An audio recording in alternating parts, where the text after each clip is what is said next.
अगर आपको होली के दौरान अपने गांव जाना है, घर जाना है और आप रेलवे का यूज़ कर रहे हैं घर जाने के लिए, डेफिनेटली 90-95% पॉपुलेशन तो रेलवे का ही यूज़ करती है।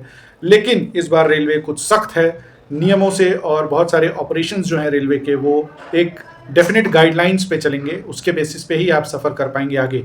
तो अगर आप रेलवे में इस बार सफ़र करना चाहते हैं, अपने गांव घर जाना चाहते हैं, तो कुछ सेट ऑफ रूल्स बनाए हैं रेलवे ने, कुछ अपडेशंस किए हैं अपने ऑपरेशंस में। क्या क्या है वो डिटेल तौर पे जान लीजिए, तो शायद आप जब ट्रेन में सफ़र कर रहे होंगे तब आपको परेशानी नहीं जाएगी, क्योंकि आप ये जो कुछ रूल्स एंड रेगुलेशंस हैं वो जानते हुए अगर चलेंगे तो डेफिनेटली आप पहले से ही उससे अवेयर रहेंगे, तो फिर वहाँ जाके कुछ आपको नया नहीं पता चलेगा। चलिए शुरू करते हैं, डिटेल हर चीज़ के बारे में बता दूंगा। बड़े बड़े स्टेशन में डेफिनेटली अभी कुछ दिन पहले महाकुंभ खत्म हुआ है, उसके पहले होली दिवाली वाला दिवाली धनतेरस और ये सब का माहौल था, छठ उत्सव का माहौल था। तब से ही रेलवे लगातार ज़्यादा रेलगाड़ियां चला रहा है, होल्डिंग एरियाज़ बना रहा है। होल्डिंग एरियाज़ क्या होते हैं? जो स्टेशन के बाहर होते हैं, फिर जिस हिसाब से ट्रेन लगती है, जहाँ की ट्रेन लगती है, उन यात्रियों को अंदर जाने के लिए बोला जाता है, मतलब उनको होल्ड करके रखा जाता है, अकॉर्डिंग टू रिक्वायरमेंट अंदर भेजा जाता है। तो अभी तक जिन बड़े बड़े स्टेशनों में होल्डिंग एरियाज़ बने हैं वो कंटिन्यू रहेंगे, और ये अब तो आगे पूरा होली के बाद पूरा समर वेकेशन हैं, तो समर वेकेशन के एंड तक ये सारे होल्डिंग एरियाज़ रहेंगे बड़े बड़े स्टेशनों में, बिकॉज भीड़ ज़्यादा होती है तो मैनेज करने में ईजी रहेगा उस भीड़ को। लगभग 250 स्पेशल ट्रेन चलाई जाएंगी इस पूरे होली में, और हो सकता है उसके बाद पूरा सीज़न ये ट्रेनें चलती रहें, और सीज़न में 250 क्या और भी ज़्यादा ट्रेनें चलेंगी, बिकॉज इतनी बड़ी पॉपुलेशन के लिए 1000 ट्रेनें भी कम हैं। 16,000 ट्रेनें तो महाकुंभ में ही चलाई गई थी, ऐसा रेल मंत्री जी बोलते हैं।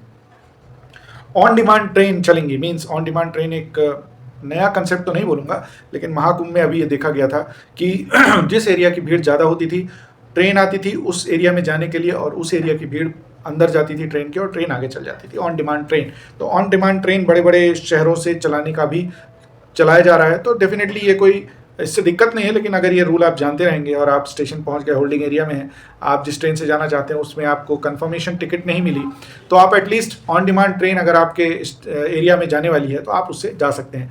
तो इस पर्पज़ के कारण ऑन डिमांड ट्रेन ये आपके लिए अच्छी रहेगी। बहुत सारी वंदे भारत एक्सप्रेस भी चलेंगी, डेफिनेटली 2-3 की तो इन्फॉर्मेशन ऑलरेडी मैं दे चुका हूँ, आप देख सकते हैं, वीडियो ऑलरेडी डला हुआ है। लेकिन वंदे भारत ट्रेन भी बहुत सारी चलने वाली हैं ऑन डिमांड, बिकॉज बहुत सारे लोग जाना चाहते हैं थोड़ा अच्छे से, वो ज़्यादा पे करने के लिए भी तैयार हैं, लेकिन वो थोड़ा सा लग्जरी चाहते हैं, ऑन टाइम पहुंचना चाहते हैं।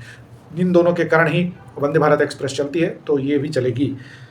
होल्डिंग एरियाज में एटीएम मशीन, टिकट काउंटर, इसका कंसेप्ट समझिए। एटीएम मशीन जो नॉर्मली स्टेशन में मशीन लगती हैं उनको होल्डिंग एरियाज में लगाया जाएगा, और टेम्पररी टिकट काउंटर्स लगाया जाएगा।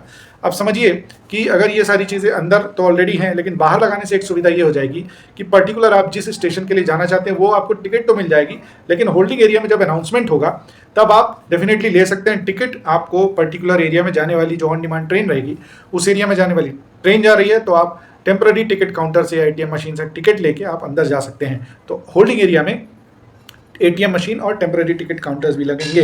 इंक्वायरी पूछताछ सेंटर्स वगैरह ऑलरेडी होल्डिंग एरियाज में अभी तक चल रहे थे, उनको रखा जाएगा कंटिन्यू। कैंटीन की फैसिलिटी डाल दी जा रही है कि अगर ज़्यादा देर तक आप रह रहे हैं उस एरिया में, होल्डिंग एरिया में या बाहर, तो आपको एटलीस्ट खाने पीने वगैरह की दिक्कत ना जाए।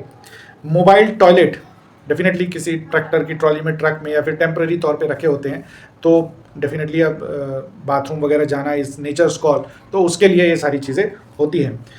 बहुत सारी सिक्योरिटी बढ़ाई जा रही है, ऐसा बताया जा रहा है। सिर्फ जो आरपीएफ है वो नहीं, एक्स्ट्रा सिक्योरिटी लेयर बढ़ाई जा रही है, बैरिकेटिंग वगैरह। हालांकि बैरिकेटिंग कोई नई चीज़ नहीं है, सिक्योरिटी स्टाफ वगैरह रहेगा, सीसीटीवी सर्विलेंस रहेगा, उसके बेसिस पे आपको सुविधा मिल जाएगी कि अंदर जाने जैसा है या फिर नहीं भेजना है अभी भीड़ को। ये स्टाफ बताएगा कि अंदर ट्रेन आ रही है, कितनी आ रही है, कितना भीड़ करना है, ये डेफिनेटली कैमरे से होएगा।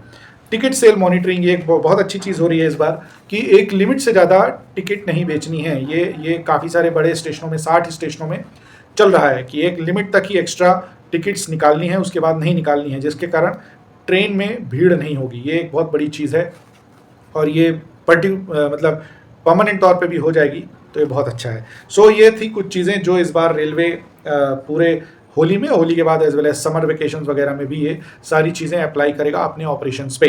अगर आप ट्रेन से ट्रैवल करने वाले हैं तो इन सब चीज़ों का ध्यान रखिएगा, आपको सरल होगा ट्रेन में ट्रैवल करना। ये वीडियो यूट्यूब में देख रहे हैं तो ज़रूर सब्सक्राइब कीजिए चैनल को, फेसबुक में देख रहे हैं तो ज़रूर फॉलो कीजिए पेज को। बहुत बहुत धन्यवाद, जय हिंद।